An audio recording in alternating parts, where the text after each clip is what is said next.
Me. PVS music. Me military. Street body pro.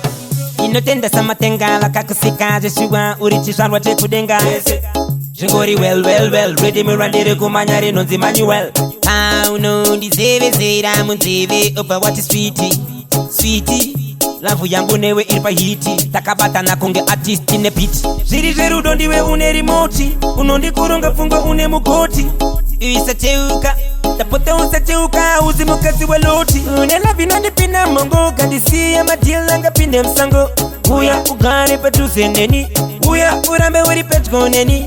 Unela vinondi taka unge brongo. Unela vinondi pinda mabondo. Anakutura nini alotange hondo. Iwewe kazaira kondo. Widiwa wangu nondi tabo. Nenda kufara kana uribo.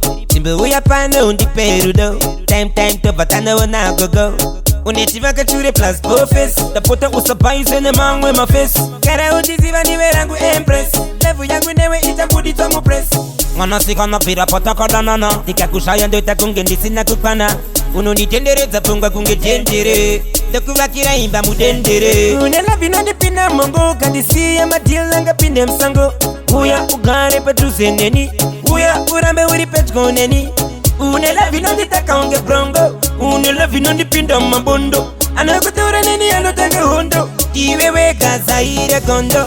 Inotenda samatenga la kakusika Joshua urichisharwa chekudenga. Shingori well. Ready me randere kumanyare nonzi manuel. No ndizeve zera munzeve opa what is sweetie.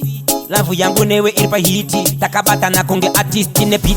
Ziri zerudo ndiwe une remote. Unondi kurunga fungo une mukoti. Uisa cheuka tapote usa cheuka uzi mukazi waloti. Unela vinondi pina mongo kandisi ya matilanga pinde msango. Huya ugane patuse neni. Huya urambe uri petko neni. Unela vinondi taka unge brongo. Unela vinondi pinda mabondo. Anakutura nini alotange hondo. Iwewe kazaire kondo.